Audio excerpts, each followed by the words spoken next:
Hello students, how are you all? Hope you are doing good. And today we are going to start our second unit, that is the Contract Act 1872.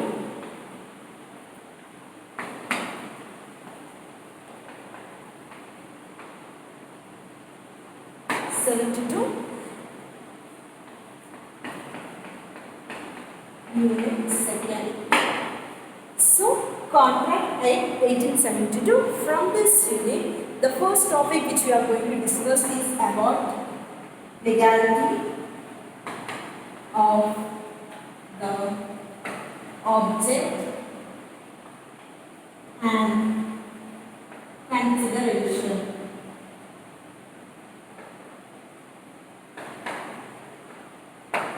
So, first of all, what do you mean by legality means, ma'am? The quality or the state of being according to the law. So, suppose if you are going to do something means it should be according to the law. It should be like that. The thing should be which is obeying to the law, and that aspect should be which are according to the rules and regulations of the law. So that is the legality. So legality means what? The state or the thing which are according to the law. So what do you mean by object and consideration? See, suppose now, for example, if I take one student, some ex-student is going to tuition for physics. So what to learn the physics? So what is the need here now? What is the objective of that student? To learn the subject of physics. In return, the tuition teacher is going to expect something from the student in a format of fees. That is the consideration in return. So object is the student is going to tuition to learn the physics subject. And consideration means what? As we have discussed in previous classes, consideration means something in return. Definitely, the consideration may expect either from the promisee or from the promisor. So, the tuition teacher is expecting something in return from the student. That is a general example. So, there is a difference between the consideration and the object also. These two elements will be included in a contract or in an agreement. So without these two elements, the person cannot enter into a contract. Why? Because without having any object, without having any motto, both the person cannot enter into a contract. Why? Because without having any destination, both the person cannot travel. And also consideration. Without getting anything in return for both the parties, they may not start any contract or any agreement. That is the important thing in the contract, consideration and contract. So now, consideration for a contract is different from its object. So consideration is completely different from its object. So consideration is the act, acceptance or promise made at the desire of the promiser, whereas the object is the purpose for which the agreement is entered. So consideration may be either in an act, accident or a promise or anything, property or any offer to be given by the promiser. But here the object is completely different. So it says that why we have entered into a contract. What is our motto to enter into a contract? The reason behind the entering into the contract is the object. So consideration means why from the existence or the promise or the offer or anything which are expected from the promiser, and the object is not the reason why we are entering into an agreement or a contract. Clear? So here in order to make a contract valid for both consideration and object of the contract should be lawful. So to be a contract as a valid, the consideration and the object should be lawful here. Clear? And also an agreement the consideration or the object of which is not lawful cannot be enforced by the law here. So the object or the consideration which is against the law, like unlawful, cannot be enforceable by the legality.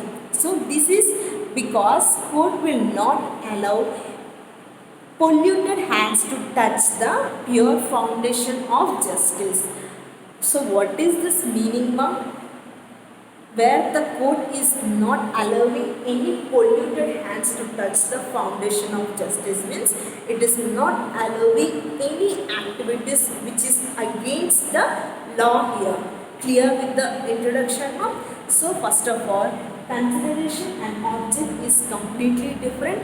Consideration means where the promise has to be given either in an ostensible format or either in an acts format, either in a promise format, either in an offers format or their wish.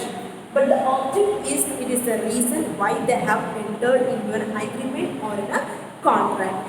And here, where the object and the consideration will be lawful only, it will be enforceable by the legality. So legal under the code of law. But when it is against a code and unlawful, where the objective and consideration, definitely it cannot be enforceable by the law. And here the code is not allowing any activities, any performance which are against the code here. This is the general introduction, ma'am. So here at the last point what we have discussed now, the things which are against the law, the object or the consideration which are against the law, definitely it cannot be unenforceable by the law or it considered as a unlawful things. So now let's discuss about the unlawful consideration and objects.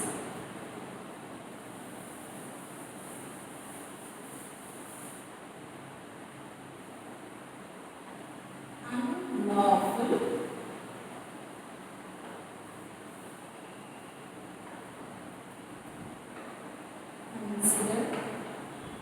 consideration and object. So the things which are against the law, the consideration and the object, let's discuss now, ma'am. So according to the section 23, the consideration and the object of an agreement shall be unlawful in the following cases. So according to the section 23, ma'am, according to the section 23, the consideration and the object of an agreement shall be unlawful in the following cases. That is if it is forbidden by the law. So in which cases it will be considered as an unlawful one? The object and the consideration will be considered as unlawful according to the section 23 in the cases of if it is forbidden by the law.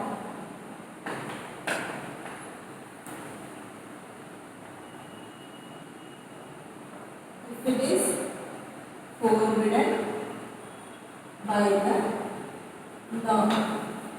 So in which cases, ma'am? If it is forbidden by the law. If it is has expressly been declared to be unlawful by any of the laws of the code for a time being enforced. See, completely ఎప్పుడైతే ఒక code ఒక యాక్టివిటీని ఇది అన్లాఫుల్గా declare చేసింది అనుకోమా, డెఫినెట్గా that thing will be like unlawful. The object on the consideration definitely will be unlawful and it is no more longer given a permission to run the contract or agreement.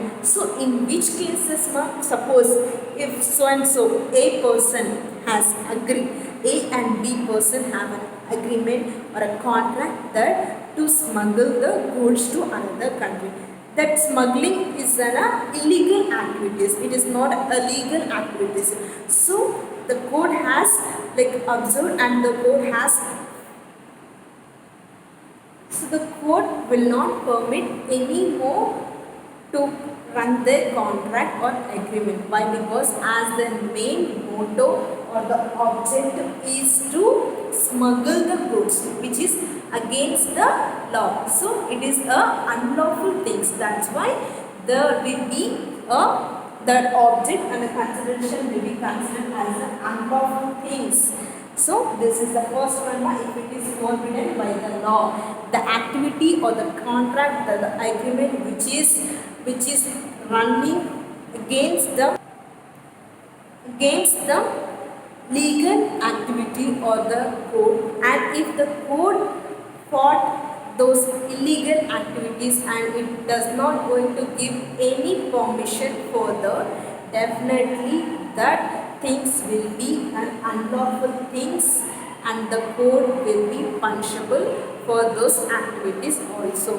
This is the first thing for the unlawful consideration and the object. Under this we have if it is forbidden by the law. This is the first point, and next point is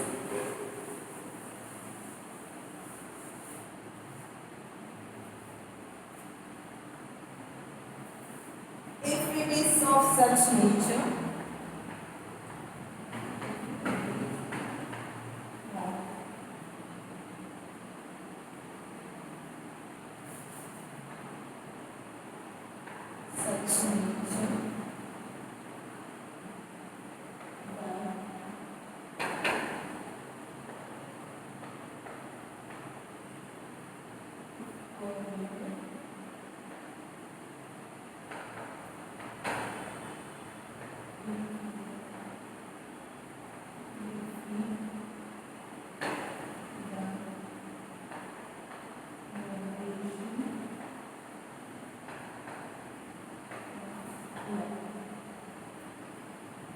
so here the second point under the unlawful consideration and the object is if it is of such nature that if permitted it would be defeat the provision of law. So ఇక్కడ second point ఏం explain చేస్తుందంటమ్మా, ఒక యాక్టివిటీని కానీ ఒక అగ్రిమెంట్ని కానీ ఒక contract కానీ మనం permit చేసినట్లయితే ఆ అగ్రిమెంట్ వలన లాకి ఎఫెక్ట్ అవ్వడం. So that it would be defeat the provision of law. So it is a such a nature. So if a contract has such a nature and that if it is permitted and it would defeat the provision of a law. So for an agreement, for a contract, if you are going to permit and that permission will defeat the provision of the law, definitely that also will be considered as a unlawful object and unlawful consideration. Clear ma'am? And suppose if I give an example like so example ma'am, for example if a bank agrees to give a loan to so and so X person of 10,000 rupees, and that person what he says to the bank means ma'am, if I am not going to pay this loan within a limited time, you should not file any case on me. So what this agreement, what this condition is explaining now, it is directly defeating the Indian Limitation Act. So here what this person is affecting, how he is affecting ma'am, it says that is by giving the condition that though I am not going to pay this loan within a time, you should not sue, you should not file any case on me. So this directly affecting on the Indian Limitation Act. So the thing which is affecting the provision of law, definitely that objective or the consideration will be an unlawful things. Clear ma'am? If it is such a nature that permitted, if it would be defeat the provision of law, the contract or the agreement which is going to give a permission, and that permission will directly affect on the provision of the law. That permission directly affect, which is going to affect on the law, that also will be considered as a unlawful object and unlawful consideration. So here bank వాళ్ళ ఉద్దేశం ఏంటి, మా loans ఇస్తున్నారు, loans ఇచ్చిన తర్వాత వాళ్ళు within limited period టైంలోనే recover చేసుకోవాలి. ఆ పర్సన్ నేను లిమిటెడ్ పీరియడ్లో రికవర్ చేసుకోకపోయినా మీరు నా మీద కేసు ఫైల్ చేయొద్దు అని చెప్పినట్టు కూడా పర్మిషన్ ఇవ్వడం డైరెక్ట్లీ అది బ్యాంక్కి ఎఫెక్ట్ అవుతుంది. And also we have such an act like Indian limitation act, directly it is going to effect on that act also. So that wise thing ఇక్కడ ఇది అనేది అన్లాఫుల్గా కన్సిడర్ చేయబడ్డది. So this agreement between the bank and that person will be unlawful and unlawful object. The motto of that person is an unlawful. That's why it is considered as a unlawful object and unlawful consideration. And third point we have if it is a fraudulent. So as you know what do you mean by fraud. The third point is if it is a fraudulent. If it is a fraudulent, so the object is to cheat the other party by the concealment of any material or anything. So here first of all, before entering into a contract or willing to enter into a contract, the main motto is to cheat the other person. So when their objective is a fraud or to cheat anybody or to mislead anything, so definitely at the beginning itself only that objective and that consideration will be considered as a unlawful things. For example, if I take an example like, so for example, in a fraudulent activities or a contract, suppose A and B person they have entered into a contract. Their main objective is to manufacture or prepare the fake notes, and the consideration also have been fixed by the both the parties. If I am going to start a contract with you in a manufacturing of the fake notes, you have to give me so and so consideration. So here the object of starting a contract is an unlawful thing and the consideration also is an unlawful. Why? Because the motto of their agreement is unlawful. Definitely the consideration also అక్కడి నుంచి వచ్చిన amount కూడా unlawful అవుతుంది. So మన thought unlawful which is against the law, and దీని ద్వారా వచ్చే amount కూడా ఇల్లీగల్ యాక్టివిటీ కింద మనం రిసీవ్ చేసుకున్నట్టే ఉంటుంది. So here if it is in a fraudulent, if both the parties have entered into a contract by having a motto which is again to cheat other person, to make a fraud, it is definitely considered as an unlawful thing, and that objective and consideration also will be considered as an unlawful objective. And for these activities the court is no longer and will not give any permission to do such an activities. And if the person found out to do that activities, definitely the court will give a punishment to that persons. And the fourth point what we have means if it is involves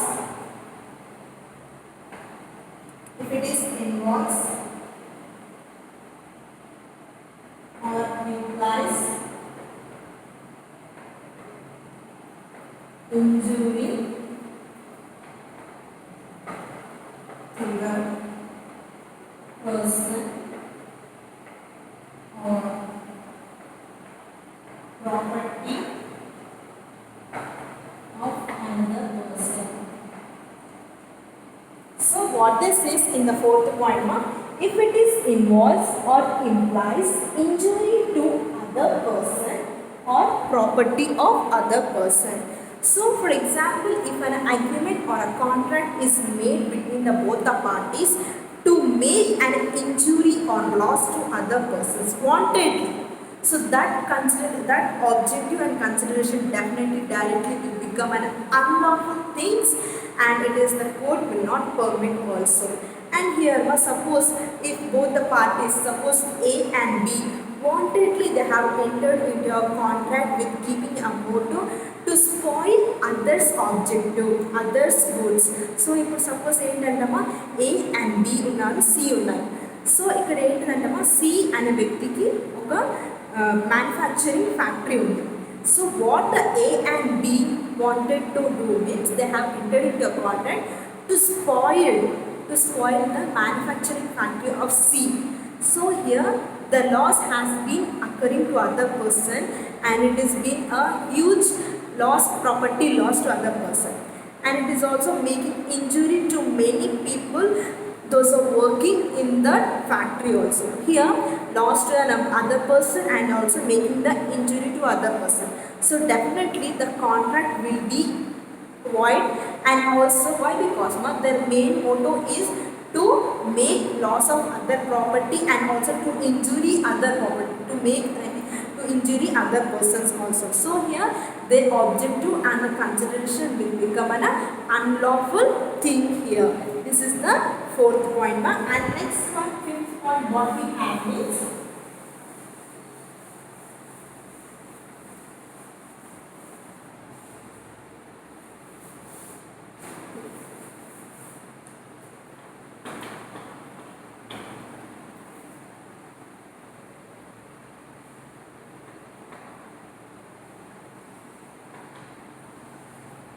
if the court regards it is as immoral or opposed to public policy. So last point in the unlawful consideration on the objectives is if the court regards it is an immoral or opposed to the public policies. So here if a contract, if an agreement where it is being done or entered to damage the public property or to do against the moral values and ethics. So as we having as our country is following certain moral ethics and moral values, so we need to follow. Why? Because it is forbidden by the law also.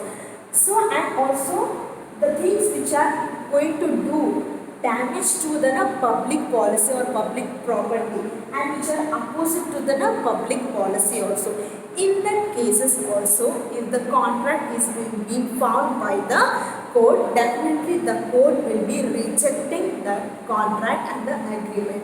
Why? Because their objective is the immoral activities and also their main motto is to oppose the public policy which is against the code. So clearly it is being said that the activities which is going to perform against the law will consider as unlawful things and no more permission will be given for such an agreement or a contract. So this is about today's class, the unlawful object and consideration. So topic, what is the topic today's one? Legality of the object and consideration. If the contract or an agreement where it is going to follow and where it is going to enforceable by the law, it is well and good and they get a permission. But the agreement or a contract which is going against the law and which cannot be enforceable by the law, it is no more longer given a permission and also it considered as an unlawful things, and the objective and the consideration also will be considered as an unlawful things, and this such an agreements or a contract will be considered as a void also. Clear with this today topic, legality of the object and consideration. So when you are going to enter into a contract or an agreement, our objective to enter into a contract should be clear in a manner and should be forbidden by the law, should be enforceable by the law. And also if the objective is for enforceable by the law, definitely the consideration also will be enforceable by the law. First ఏంటంటే మనం object మనం contract enter అవ్వడానికి మనం Moto అనేది correct ఉంటే ఈ enter అయిన తర్వాత వచ్చే కన్సిడరేషన్ కూడా మనకి లీగల్గానే ఉంటుంది. Clear with today's topic, legality of the object and consideration. Okay, ma.